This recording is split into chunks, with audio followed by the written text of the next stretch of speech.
Olá, eu sou o professor João Vitor Teodoro e farei uma leitura comentada do material referente à atividade prática, o jogo dos discos, do material Matemática na Prática. Antes mesmo de iniciar a falar propriamente do tema tratado no texto, gostaria de comentar um pouco sobre a utilização de jogos no ensino de matemática. Muitos professores já trabalharam e ainda trabalham com a aplicação de jogos nas suas aulas e atividades extras. Porém, grande parte comete um erro muito comum: efetua a simples aplicação do jogo sem que haja associação direta com a teoria matemática e sem que haja a visualização explícita dessa teoria na importância do jogo.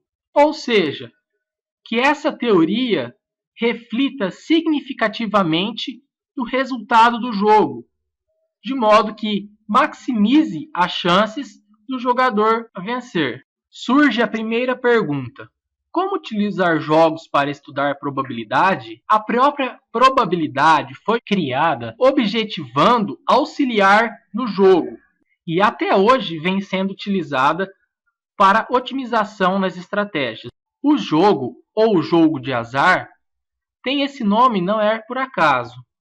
Normalmente, ele traz benefícios somente àquele que o propõe.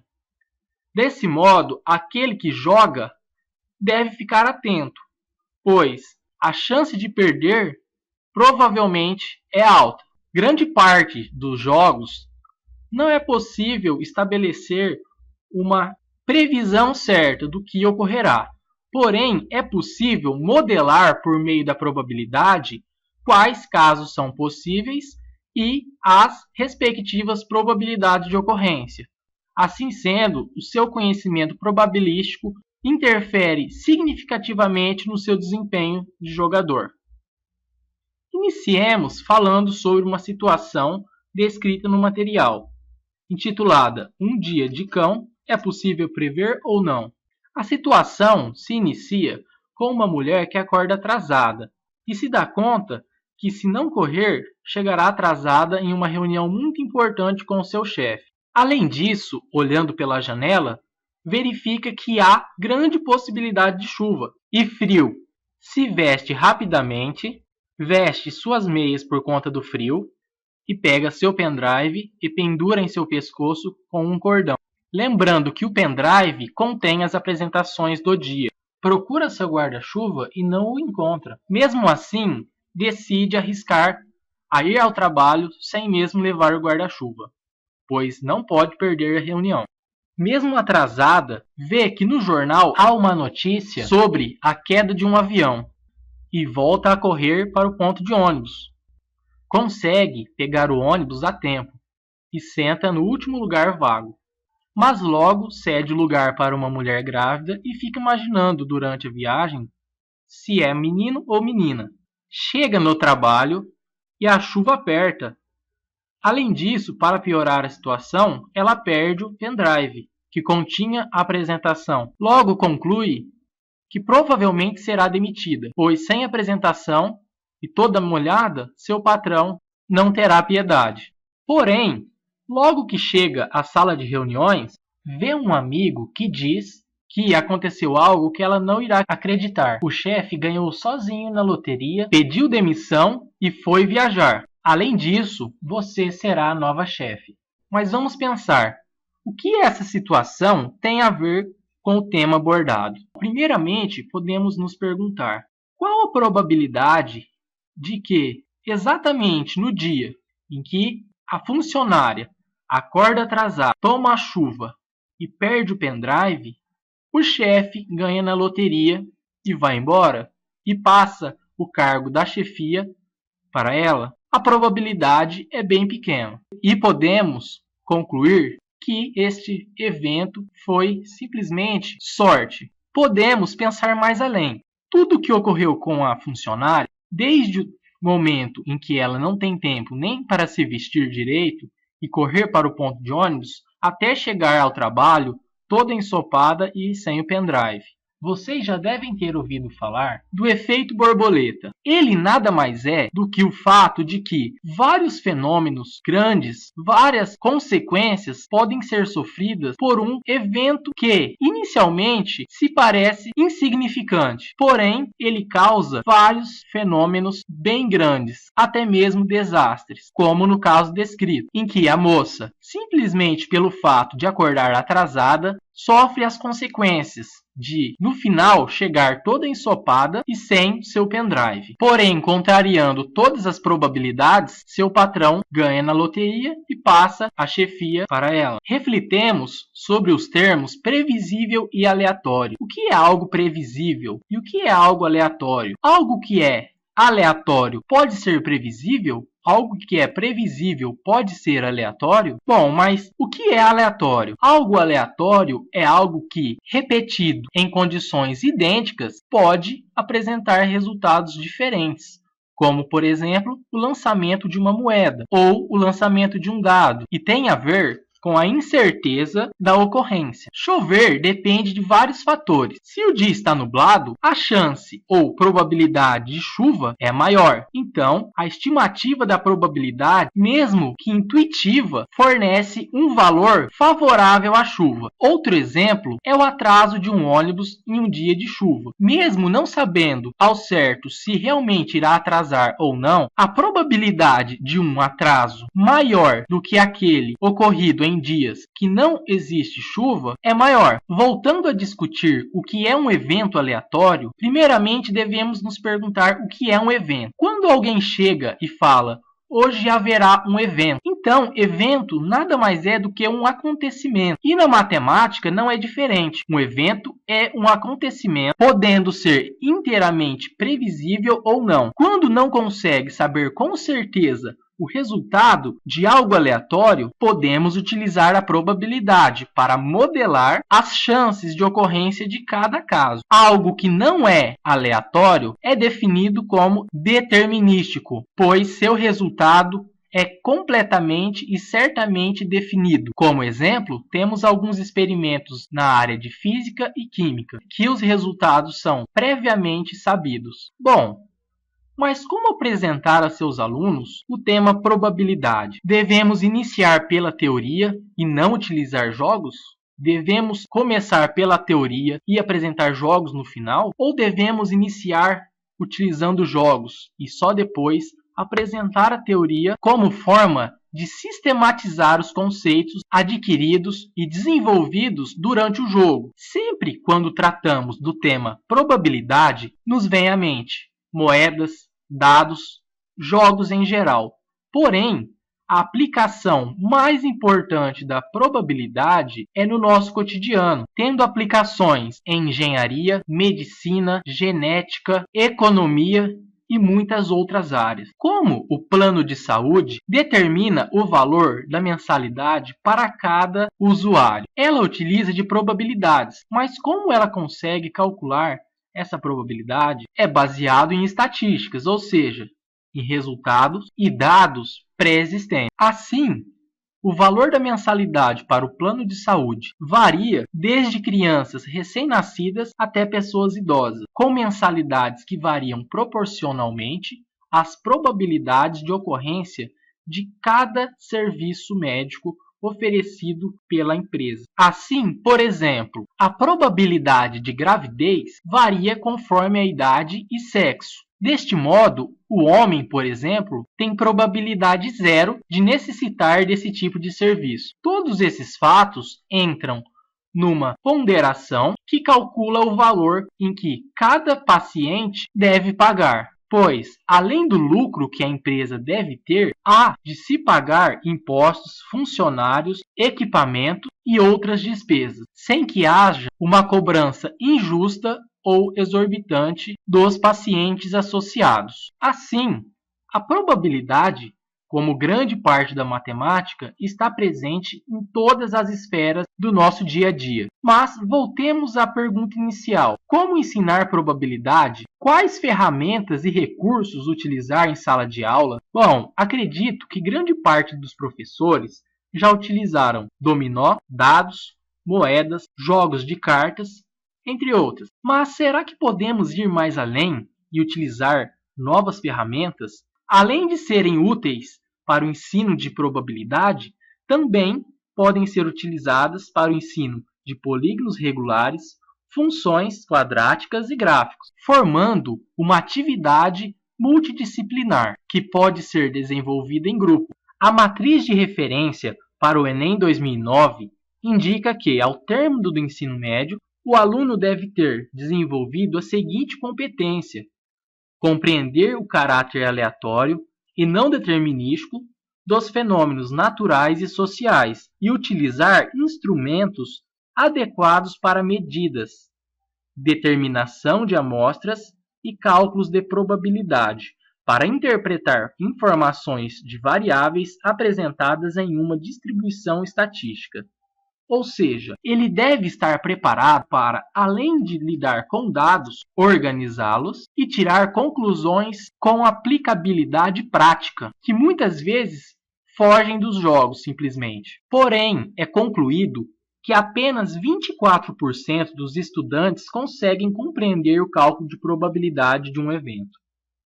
Assim, esta habilidade deve ser trabalhada fortemente pelos professores. Na França, no século XVIII, era moda ladrilhar pisos de castelos e jardins. As crianças não perderam tempo, desenvolveram vários jogos utilizando-os.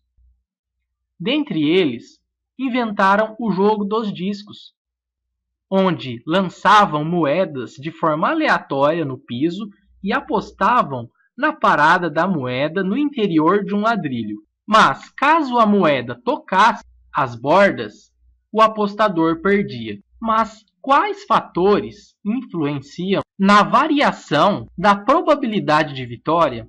As crianças mais espertas logo perceberam que a chance de acertar a borda dos ladrilhos aumentava conforme o aumento do diâmetro da moeda e a diminuição dos ladrilhos. Esta situação se caracteriza por um problema da probabilidade geométrica, muito discutida pelo matemático e naturalista Conde de Buffon, que dentre as principais criações é sua agulha, ou a agulha de Buffon, em que, se utilizando da experimentação e no lançamento de uma agulha numa superfície com linhas paralelas, é possível estimar o valor de π.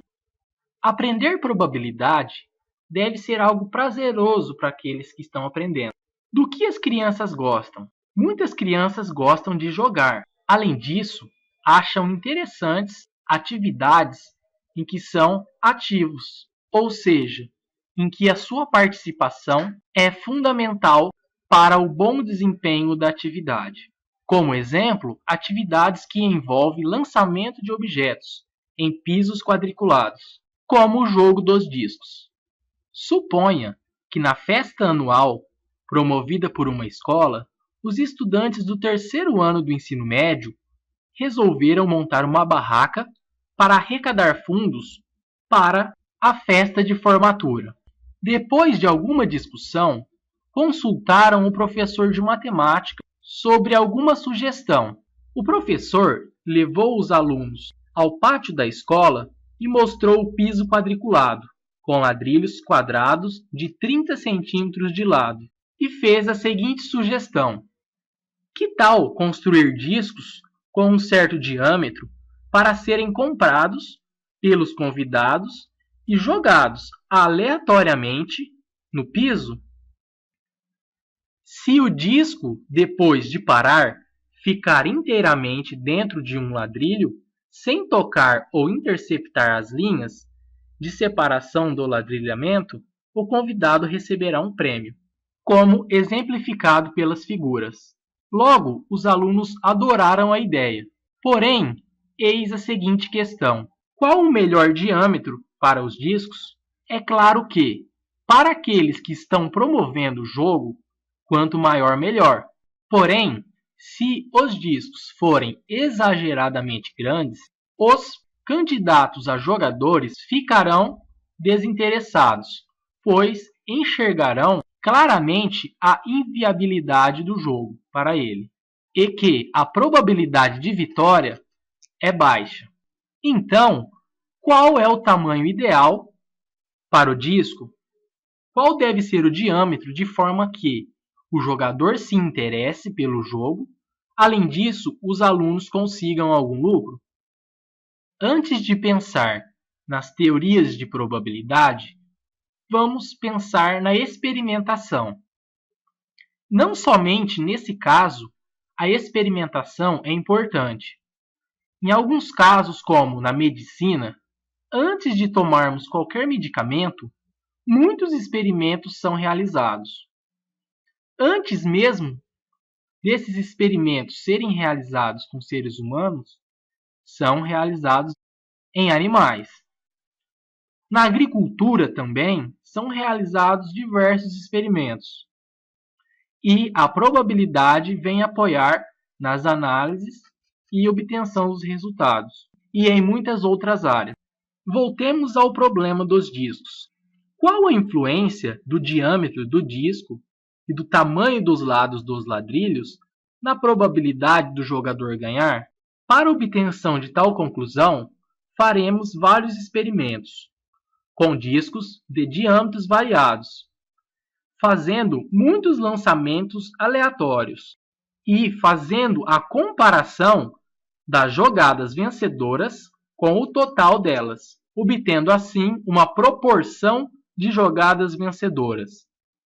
Podemos, para a aplicação do experimento, fazer em um piso ladrilhado, porém, é aconselhada a utilização de um ladrilhado construído em um papel cartolina 42 cm por 42 cm, com quadrados de 3 cm de lado, podendo assim a atividade ser realizada em sala de aula, podendo ser construída com muita facilidade pelos alunos. Iniciemos o experimento lançando moeda de 10 centavos como discos. Essas moedas de 10 centavos, da segunda família da moeda do real, possuem 2 centímetros de diâmetro. Informação útil para que as conclusões sejam levadas ao pensamento matemático. Como a boa qualidade do experimento depende do número de lançamentos, ou seja, quanto mais lançamentos, melhor, uma alternativa é lançar várias moedas ao mesmo tempo e fazer a contagem de quantas tocam e quantas não tocam as linhas. Cada lançamento de uma moeda será um evento e será considerado favorável se a moeda cair inteiramente dentro de um quadrado e não favorável se tocar ou interceptar alguma linha do quadriculado. No caso desta figura, então, existem 2 eventos favoráveis, C e D, e 3 eventos desfavoráveis, A, B e E. Outros tamanhos de moedas devem ser utilizadas e as informações contidas na tabela podem ajudar. E após efetuar o experimento, como estimar a probabilidade? Devemos fazer a contagem do número de casos favoráveis e dividir esse número por todos os casos possíveis, segundo a definição frequentista de probabilidade. No exemplo em que lançamos 5 moedas, tivemos 2 lançamentos favoráveis, num total de 5 lançamentos. Portanto, a estimativa da probabilidade é 2/5, ou 0,4. Fizemos esta estimativa fazendo 5 lançamentos ou lançando 5 moedas, porém, este valor é mais preciso aumentando o número de moedas ou o número de lançamentos. Além disso, ele varia em função do diâmetro da moeda. Podemos, então, definir uma função P de D, em que P é a probabilidade de sucesso do competidor e D é o diâmetro do disco. Assim, considerando 5 lançamentos de uma moeda de 10 centavos que tem 2 centímetros de diâmetro, na situação do quadriculado construído em sala de aula, a probabilidade utilizando diâmetro 2 centímetros é aproximadamente 40%. Mas esta estimativa representa bem o valor real da probabilidade? Façam agora o mesmo experimento com moedas de 25 centavos da segunda família de moedas do real, que possuem 2,5 cm de diâmetro, com botões idênticos de camisa com cerca de 1,1 centímetro de diâmetro e com botões idênticos de roupinhas de bebê, com cerca de 0,8 centímetro de diâmetro. Porém, efetuando agora 200 lançamentos, com cada um dos 4 tipos de discos indicados. Primeiro, efetuemos o experimento lançando as moedas de 10 centavos. Para que não seja necessário lançar uma moeda de 10 centavos 200 vezes, podemos lançar 10 moedas por 20 vezes, completando a tabela. Repita o procedimento com as moedas de 25 centavos, com os botões idênticos da camisa, registrando também nas tabelas, lembrando que a coluna F significa quantidade de lançamentos favoráveis. Esses valores auxiliarão no cálculo da estimativa da probabilidade. E por fim, repita o experimento lançando os 10 botões de roupinha de bebê, completando também a mesma tabela. Após o término do experimento, deve-se completar a tabela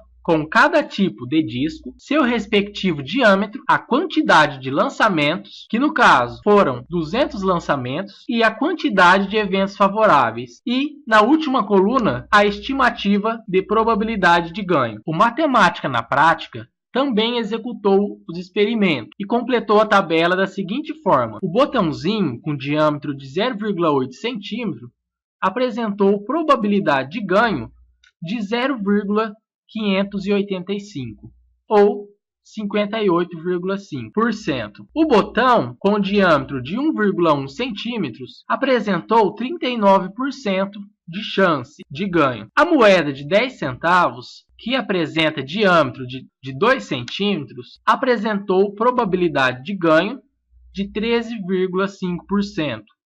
E a moeda de 25 centavos, com diâmetro de 2,5 centímetros, 5% de probabilidade de ganho. Já é possível afirmar qual o diâmetro ideal? Consideremos a princípio o jogo justo, onde metade das chances de vitória é atribuída ao jogador e a outra metade a quem promove o jogo, ou seja, 50% para cada. Neste caso, qual deve ser o diâmetro do disco? Voltando à tabela, 50% de probabilidade de ganho está, no caso do diâmetro, estar entre 0,8 centímetros e 1,1 centímetro. Podemos estabelecer o seguinte raciocínio. Se cada quadrado tem lado de 3 centímetros, então o seu ponto médio é 1,5 centímetro, ou seja, cada disco que contenha diâmetro de 1,5 centímetro fornecerá probabilidade de vitória de 50%. Porém, esse pensamento é errôneo. Isto já pode ser observado olhando na tabela dos resultados do experimento. Além disso, uma relação geométrica entre a área de um círculo com diâmetro de 1,5 centímetro pode ser estabelecido comparado com um quadrado de lado 3 centímetros. Dessa forma, também podemos concluir que não faz sentido este resultado probabilístico, mas sim a teoria inicial de que a medida deve ser entre 0,8 centímetro e 1,1 centímetro. Sendo assim, para a obtenção de um resultado mais preciso, podemos efetuar outros experimentos com discos de medidas intermediárias neste intervalo. Utilizando os eixos a seguir, é possível representar os dados obtidos na tabela, onde o eixo horizontal representa o diâmetro de cada disco e o eixo vertical a probabilidade que depende de cada diâmetro deste disco. Lembrando que os discos estão sendo lançados em um quadriculado em que cada quadrado tem lado 3 centímetros. A equipe do Matemática na Prática inseriu seus dados na tabela, ficando da seguinte forma. Intuitivamente, muitos pensarão em ligar os pontos ou algo melhor, ajustar uma curva que melhor se aproxime dos pontos. Este pensamento, neste caso, está correto, pois tanto a variável diâmetro quanto a variável probabilidade são contínuas. Então, faz sentido fazer esse ajuste de uma curva. Seria conveniente que esta curva fosse uma reta?